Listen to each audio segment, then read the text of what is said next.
ଶକ୍ତି। ବୀରତ୍ୱରେ ସରିସମ ଇନ୍ଦ୍ରଙ୍କ ସହିତ ଶସ୍ତ୍ରଧାରୀଙ୍କ ମଧ୍ୟରେ ସେ ଶ୍ରେଷ୍ଠ, ପୁଣି ଗୁରୁ ବ୍ରାହ୍ମଣଙ୍କର ସେବକ। ଏଭଳି ପୁତ୍ର ଲାଭ କରିବା ମହାଭାଗ୍ୟ ମହାରାଜ। ଆପଣଙ୍କ ମୁଖରୁ ଶୁଣିଏ ବଚନ, ପ୍ରାଣ ମୋର ଲଭି ଅଛି ଶାନ୍ତି। ଗୁରୁଦେବ, ଆପଣଙ୍କ ଆଶୀର୍ବାଦେ ସର୍ବସ୍ଥାନେ ସର୍ବଦିଗେ ଉଡ଼ାଇଛି ବିଜୟ କେତନ। ଇକ୍ଷ୍ୱାକୁ ବଂଶୀୟ ରାଜାଙ୍କର ଏହି ବିଶାଳ ରାଜ୍ୟକୁ ପୁତ୍ର ପରି କରିଛି ପାଳନ। କିନ୍ତୁ ଏ ପରିଣତ ବୟସରେ, ବାର୍ଦ୍ଧକ୍ୟ କାଳରେ ମୁଁ ଚାହେଁ ଶାନ୍ତିରେ ବିଶ୍ରାମ। ରାମଚନ୍ଦ୍ର ହସ୍ତେ ରାଜ୍ୟଭାର କରିଲେ ଅର୍ପଣ, ସବୁ ଚିନ୍ତା ଯିବ ମନୁମନ। ତେବେ ତ ଶୁଭ କାର୍ଯ୍ୟ ଯଥାଶୀଘ୍ର ସମ୍ପନ୍ନ କରାଇବା ଆବଶ୍ୟକ। ମୁଁ ମଧ୍ୟ ତାହା ହିଁ ସ୍ଥିର କରିଛି ମନ୍ତ୍ରୀ, କେବଳ କୁଳଗୁରୁ ବଶିଷ୍ଠଙ୍କ ଆଦେଶକୁ ଅପେକ୍ଷା। ବେଶ, ତେବେ ଶୁଣନ୍ତୁ ରାଜନ, ଚୈତ୍ର ମାସ ପୁଷ୍ୟା ନକ୍ଷତ୍ରରେ ଅଭିଷେକ କର ଶ୍ରୀରାମେ। ଯଥାର୍ଥ କହିଛନ୍ତି ଗୁରୁଦେବ, ଯଥାର୍ଥ କହିଛନ୍ତି। ମନ୍ତ୍ରୀରେ ଆଦେଶ ରୂପ ଅଭିଷେକ ସାମଗ୍ରୀ ସକଳ ବିଧିମତେ ଆଜିଠାରୁ କରନ୍ତୁ ସେ ଯଥା ଆୟୋଜନ। ମନ୍ତ୍ରୀ ସୁମନ୍ତ, ଶୁଣିଲ ତ ରାଜଗୁରୁଙ୍କ କଥା। ଅଯୋଧ୍ୟା ନରେଶ, କହିବାରେ ନାହିଁ ପ୍ରୟୋଜନ। ଅଭିଷେକ ପାଇଁ ଯାହା ଯାହା ଲୋଡ଼ା ବିଧି ମତେ ହେବ ଆୟୋଜନ। ଅଭିଷେକ ହେବ ରାମଙ୍କର, ଏ ଶୁଭ କର୍ମରେ କେହି ନ କରିବେ। ଯାଅ ମନ୍ତ୍ରୀ ବର, ରାମଚନ୍ଦ୍ରେ ଦିଅ ଏ ସୂଚନା। ଅବିଳମ୍ବେ ମିଳିବେ ସେ ମୋର ସନ୍ନିଧାନେ। ପଠାଇ ଦୂତଙ୍କୁ ନଗରୀର ସ୍ଥାନେ ସ୍ଥାନେ କରାଅ ଘୋଷଣା। ମାତନ୍ତୁ ଆନନ୍ଦେ ସର୍ବ ପ୍ରଜାଗଣ ଅଭିଷେକ ଛବି। ଯଥାଜ୍ଞ ମହାରାଜ। ହେ କୁଳଗୁରୁ, ଦିଅନ୍ତୁ ଆଶିଷ। ତମ ଆଶିଷରେ ସର୍ବକାର୍ଯ୍ୟ ଶୁଭେ ଶୁଭେ ହେଉ ସମାପନ। ହେ ନରେଶ, ଯଶ ତବ ରହୁ କାଳେ କାଳେ। ଏବେଠାରୁ ଅଭିଷେକ ପାଇଁ ସର୍ବେ ହୋଇବା ପ୍ରସ୍ତୁତ। ଦିଅନ୍ତୁ ବିଦାୟ, ଯାଅ ମୁହିଁ ନିମନ୍ତ୍ରିବି ଋଷି ଆଉ ବ୍ରାହ୍ମଣ ଗଣକୁ ଏହି ଶୁଭ କର୍ମ ପାଇଁ। ପ୍ରଣାମ। ଯଶସ୍ୱୀ ଭବ। ଆନନ୍ଦରେ ଚିତ୍ତ ମୋର ହୁଏ ଆନମନା। ବହୁଦିନ ସ୍ୱପ୍ନ ମୋର ହୋଇବ ସଫଳ। ଜ୍ୟେଷ୍ଠ ପୁତ୍ର ରାମ ମୋର ସର୍ବଗୁଣେ ପରିପୂର୍ଣ୍ଣ ବୀର ଧନୁର୍ଦ୍ଧର। ହସ୍ତେ ତାର ଅର୍ପି ରାଜ୍ୟଭାର, ଶାସନ ଦାୟିତ୍ୱ ମୁହିଁ ନେବି ଅବସର। ରାଜପଦେ ଦର୍ଶନ ମୁଁ କରି ରାଘବକୁ, ପୃଥ କାଳେ ଲଭୁଥିବି ପରମ ପ୍ରଶାନ୍ତି। ପିତା, ପିତା, ପ୍ରଣାମ ଗ୍ରହଣ କରନ୍ତୁ ପିତା। ଆୟୁଷ୍ମାନ ଭବ।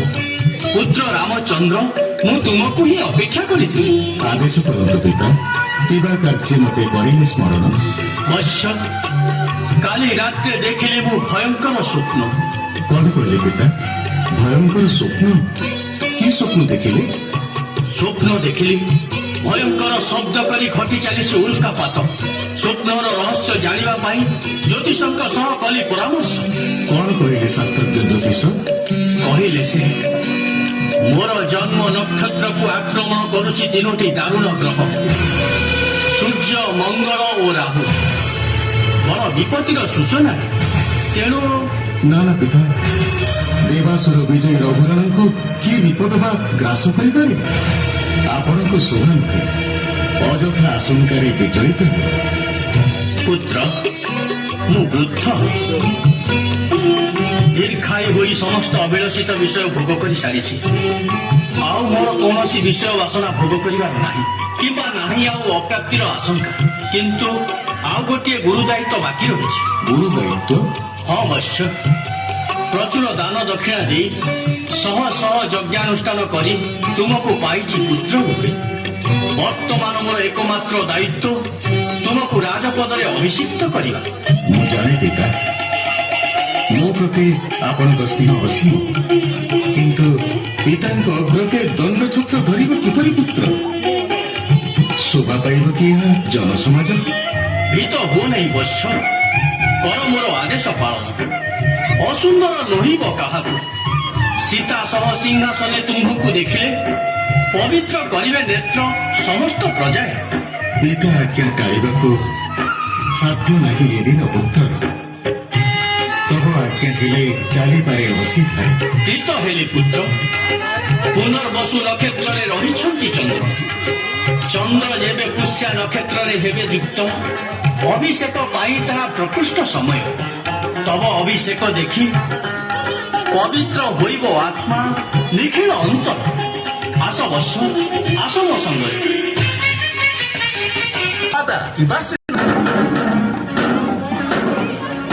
ଶୁଣ ଶୁଣ ଶୁଣ, ଭିକ୍ଷାକୁ ବଂଶ ତିଳକ ସତ୍ୟସନ୍ଧ ବ୍ରଜବତ୍ସଳ ମହାରାଜ ଦଶରଥ ଘୋଷଣା କରିଛନ୍ତି। ଆସନ୍ତାକାଲି ପ୍ରଭାତରେ ମହାରାଜାଙ୍କର ଜ୍ୟେଷ୍ଠ ପୁତ୍ର ରାମଚନ୍ଦ୍ରଙ୍କର ରାଜ୍ୟାଭିଷେକ ଅନୁଷ୍ଠିତ ହେବ। ଏହି ଉତ୍ସବରେ ସମସ୍ତ ଅଯୋଧ୍ୟାବାସୀ ଭୂରି ଭୋଜନରେ ଆପ୍ୟାୟିତ ହେବେ। ନୃତ୍ୟ ସଙ୍ଗୀତ ମନୋରଞ୍ଜନରେ ସମସ୍ତେ ଏହି ଉତ୍ସବକୁ ଖୁବ୍ ଆନନ୍ଦ ଉଲ୍ଲାସରେ ପାଳନ କରିବେ।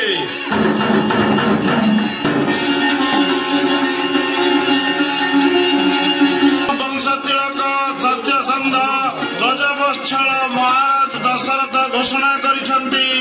ଆସନ୍ତାକାଲି ପ୍ରଭାତରେ ମହାରାଜାଙ୍କର ଜ୍ୟେଷ୍ଠ ପୁତ୍ର ରାମଚନ୍ଦ୍ରଙ୍କର ରାଜ୍ୟାଭିଷେକ ଅନୁଷ୍ଠିତ ହେବ। ଏହି ଉତ୍ସବରେ ସମସ୍ତ ଅଯୋଧ୍ୟାବାସୀ ଭୂରି ଭୋଜନରେ ଆପ୍ୟାୟିତ ହେବେ। ନୃତ୍ୟ ସଙ୍ଗୀତ ମନୋରଞ୍ଜନରେ ସମସ୍ତେ ଏହି ଉତ୍ସବକୁ ଖୁବ୍ ଆନନ୍ଦ ଉଲ୍ଲାସରେ ପାଳନ କରିବେ। ସାରା ଅଯୋଧ୍ୟା ନଗରୀରେ ଆଜିଠାରୁ ପ୍ରସ୍ତୁତି ଆରମ୍ଭ ହେଇଗଲାଣି। ରାତି ପାହିଲେ କାଲି ରାମଚନ୍ଦ୍ର ଅଯୋଧ୍ୟା କଟକର ରାଜସିଂହାସନରେ ବସିବ, ଦଣ୍ଡ ଛତ୍ର ଧରିବ। ମଲା ମୋର ରାଇଜଟା ସାରା କଣ ଚଳ ପଡିଛି। ଯା ମୁଁ ଶୁଣୁଛି ଖାଲି ରାମ ରାମ। ଆମ ଭରତ ନାଁଟା ମୁହଁରେ ଧରିବାକୁ କଣ କାଯିବ ଛେଳି ପଡୁଛି। ଆଲୋ ମନ୍ଥରା, କଣ ହେଇଛି? ଏମିତି କରଗର କାହିଁକି ହଉଛୁ? ଗର ହେବିନି, କଣ ଖୁସିରେ ଡେଇବି। ବୁଝିଲ ମହାଦେଇ, ତମ ଅକ୍ଷୟ ସ୍ୱଭାବ ନଷ୍ଟ ହବ ବୋଲି ଜାଣି ମୋ ମନ ଭିତରଟା ଖାଲି କଣ ନାହିଁ କଣ ହେଇଯାଉଛି। ଏମିତି କଣ କହୁଛୁ ମନ୍ଥରା? କହିବି ନାହିଁ, ତମେ ବାହାରି ଆସିଲା ଦିନୁ ତମ ସାଙ୍ଗରେ ମୁଁ ଏ ଉଆସକୁ ଆସିଥିଲି। ମୋ ରାଣୀ ପରା ତମ ସାଙ୍ଗରେ ପଠେଇଥିଲେ ତମ ସୁଖ ଦୁଃଖ ଦେଖିବାକୁ, ତମ ଭଲ ମନ୍ଦ ବୁଝିବାକୁ। ହେଲେ ମୋରି ଆଖି ଆଗରେ ତମ ସୁଖ ଭାସିଯିବ। ମୁଁ କେମିତି ଚୁପ୍ ହେଇ ବସିକି ଦେଖିବି ଯେ। ମନ୍ଥରା, ତୁ କଣ କହିବାକୁ ଚାହୁଁଛୁ? ହେଇଟି ମହାଦେଇ, ତମ ଦୁଃଖରେ ମୁଁ ଦୁଃଖୀ, ତମ ସୁଖରେ ମୁଁ ସୁଖୀ। କୁମ୍ଭୀର ନେଇ ମଝି ନଈରେ ଗଲାଣି, ତମେ କିଛି ଜାଣୁଛ ନା ବୁଝୁଛ? ଖୋଲି କହ ମନ୍ଥରା, କଣ ହେଇଛି? ଭରତ ତଳେ ମାମୁଁ ଘରେ ରାମର ଏଣେ ଅଭିଷେକ ହଉଛି। ରହସ୍ୟଟା କଣ ବୁଝି ପାରୁଛଟି? ରହସ୍ୟ? ହେଲେ ଏଥିରେ ରହସ୍ୟ ରହିଲା କୋଉଠି? ଅଛି, ତମେ ବୁଝି ପାରୁନା। ନିଷ୍କଣ୍ଟକ ଅଭିଷେକ କରେଇ ନବାର ଇଏ ହଉଛି ଯୋଜନା। ନା ମନ୍ଥରା, ନା। ଭରତ ପରି ରାମଚନ୍ଦ୍ର ବି ମୋ ପୁଅ। ରାମଚନ୍ଦ୍ର ଯୁବରାଜ ହୋଇ ଅଯୋଧ୍ୟା ସିଂହାସନରେ ବସିବ। ଭରତ ମୋର ମାମୁଁ ଘରୁ ଫେରି ଆସି ଭାଇକୁ ଚାମର ଢାଳିବ। ଲକ୍ଷ୍ମଣ ଛତ୍ର ଧାରଣ କରିବ, ଶତ୍ରୁଘ୍ନ ଆଲଟ ପକେଇବ। ଇଏ ତ ବହୁ ଭାଗ୍ୟର କଥା। ଭଗବାନ ମୋ ରାମର ମଙ୍ଗଳ କରନ୍ତୁ। ସେ ନିର୍ବିଘ୍ନରେ ରାଜ୍ୟ ପରିଚାଳନା କରୁ। ହଁ ଗୋ ମହାଦେଇ, କହିବନି କାହିଁକି? ଦୈବ ଯେତେବେଳେ ଦୁଃଖ ସୁଖ ବାଣ୍ଟୁଥିଲେ, ଖାଲି ତମରି ପାଖରେ ପରା ସୁଖ ଟକଇଟା ଥୋଇ ଦେଇଥିଲେ। ମୁଁ ବୁଢା ବୁଢୀଟା ଯା ତମରି ଚିନ୍ତାରେ ମରୁଛି। ତମର କଣ ଅଛି? ତମର ତ ଖୁସିରେ ଖାଲି ହସ ଫୁଟି ଉଠୁଛି। ମନ୍ଥରା, ମହାଦେଇ ଦଶରିଲା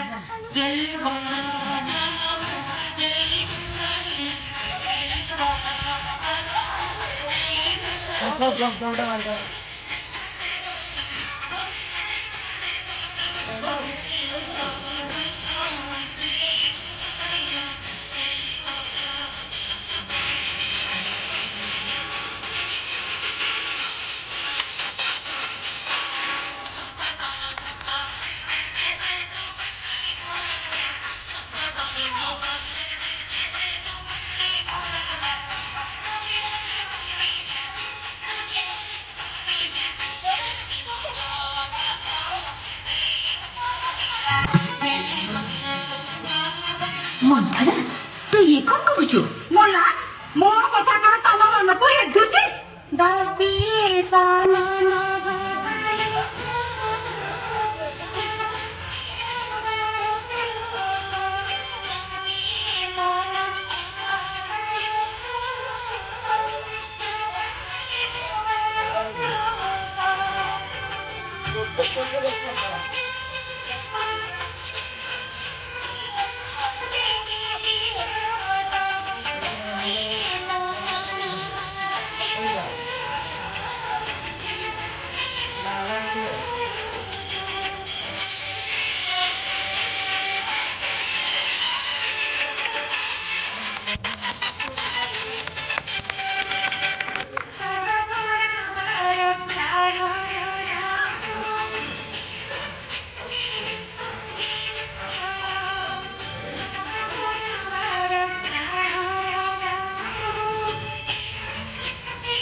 ମନ୍ଥରା ଜ୍ୟେଷ୍ଠ ରାଜକୁମାର ରାମ ସର୍ବଜ୍ଞ ଗୁଣବାନ ସତ୍ୟବାନ ଶାନ୍ତ ପବିତ୍ର ସ୍ୱଭାବ ଓ ଧର୍ମଜ୍ଞ ସେ ହିଁ ଏକା ଏ ବିଶାଳ ସାମ୍ରାଜ୍ୟର ଅଧିକାରୀ ହେବା ପାଇଁ ଯୋଗ୍ୟ। ତା ବ୍ୟତୀତ ଆଉ କେହି ନୁହେଁ। ତୋ କଥା ମତେ ବିଷ ପ୍ରାୟ ଲାଗୁଛି। ଲାଗିବନି କେମିତି? ମୋ କଥା ତ ଅବିକା ଖଟ ଲାଗୁଥିବ। ଯେତେବେଳେ ଦାଣ୍ଡରେ ଭିକାରୁଣୀ ହେଇ ବୁଲିବ ସେତେବେଳେ ମୋ କଥା ଠିକ ମନେ ପକେଇବ। ମୋ କଥା ଠିକ ମନେ ପକେଇବ।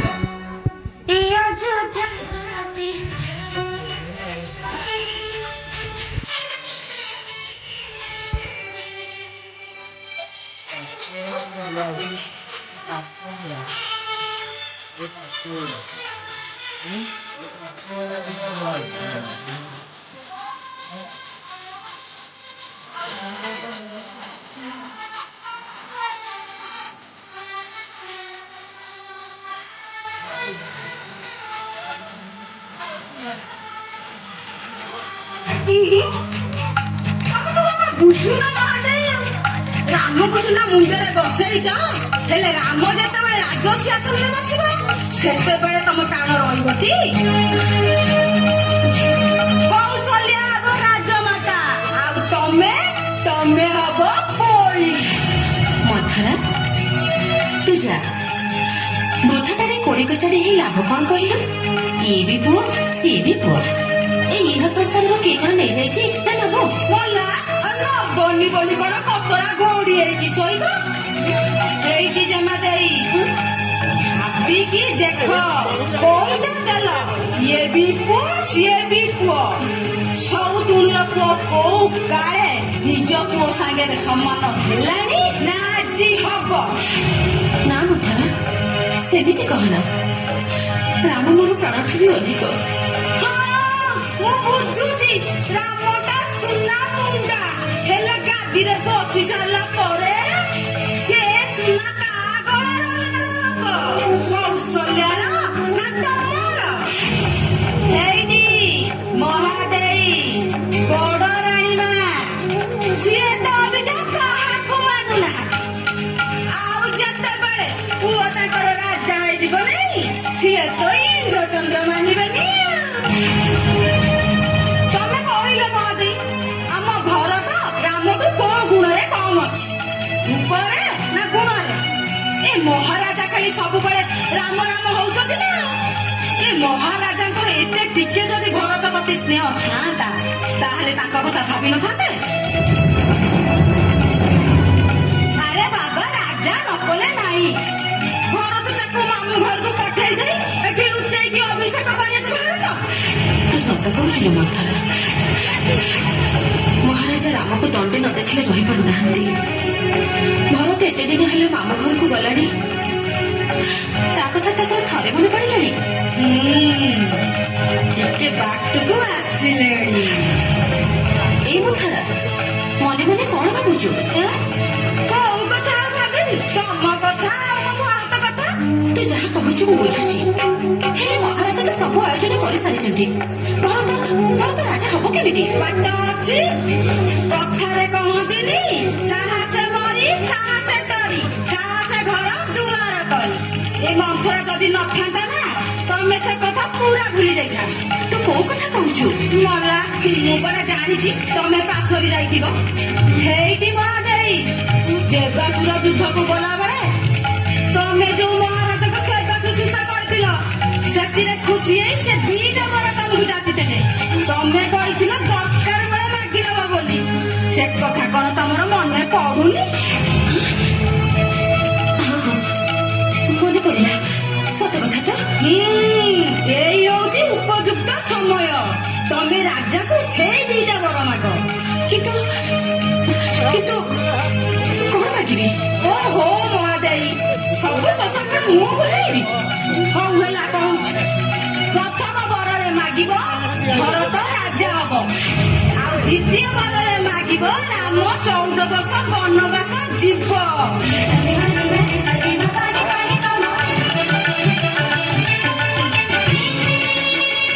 ମନ୍ଥରା, ମଲା ମୋ କଥା ଶୁଣି ଏମିତି ଚମିକି କରୁଛ କଣ? କଣ ଏତେ ଭାବୁଛ ମ? ଆଲୋ ରାମ ଯଦି ବଣକୁ ନ ଯିବ ଭରତ ରାଜା ହବ କେମିତି? ମନ୍ଥରା, ତୁ ଯାହା କହୁଛୁ। କହୁନ, କୁହ। ମୁଁ ମିଛ କହିଲି? ତମେ ଚିନ୍ତା କରି କହୁନ। ନା ମନ୍ଥରା, ତୁ ଠିକ କଥା କହୁଛୁ। ପ୍ରକୃତରେ ରାଜାଙ୍କର ଏଥିରେ କିଛି ଛନ୍ଦ ଅଛି। ତୁ ଯଦି ନ କହିଥାନ୍ତୁ ଏ ଗୁଢ ରହସ୍ୟ ମୁଁ ଜାଣିଥାନ୍ତି କେମିତି? ଧନ୍ୟ ତୋର ବୁଦ୍ଧି ମନ୍ଥରା। ଅସଲ କଥାଟା ବୁଝିପାରିଲ ଟି? ସେଇ ଅନୁସାରେ କାମ କରିବ। ହେଇଟି ମହାଦେଇ ରାମ ରଜା ହଉଛନ୍ତି ବୋଲି ମହାରାଜାଙ୍କର ଭାରି ଖୁସି। ସେଇ ଖୁସିରେ ସିଏ ତମ ଅନ୍ତପୁରକୁ ଆସିବେ। ହେଇଟି ମହାଦେଇ ତମେ ଛଳନ କରି ମନ ମାରି ବସିବ। ଯେତେ ଡାକିଲେ ଶୁଣିବ ନାହିଁ। ବର ଦିଟା ଆଦାୟ କରିସାରିଲା ପରେ ଯାଇକି ତାଙ୍କ କଥା ଶୁଣିବ। ବୁଝିଲଟି? ହଁ, ବୁଝିଗଲି। ହେଇଟି ଜମା ତରବର ହେଇ ବର ମାଗିବ ନାହିଁ। ସତ୍ୟ କରେଇ ସାରିଲେ ଯାଇ ବର ମାଗିବ, ହେଲା? ହଉ, ତୁ ଯା ମନ୍ଥରା, ମହାରାଜାଙ୍କର ଆସିବା ବେଳ ହେଇଗଲାଣି। ହଉ ମୁଁ ଯାଉଛି ମହାଦେଇ। ତମେ ମୋ ଭରତ କେମିତି ଖୁସିରେ ରହିବ ସେତିକି ମୋର ଲୋଡ଼ା ଲ ମା। ମୁଁ ଯାଉଛି ମହାଦେଇ, ଯାଉଛି।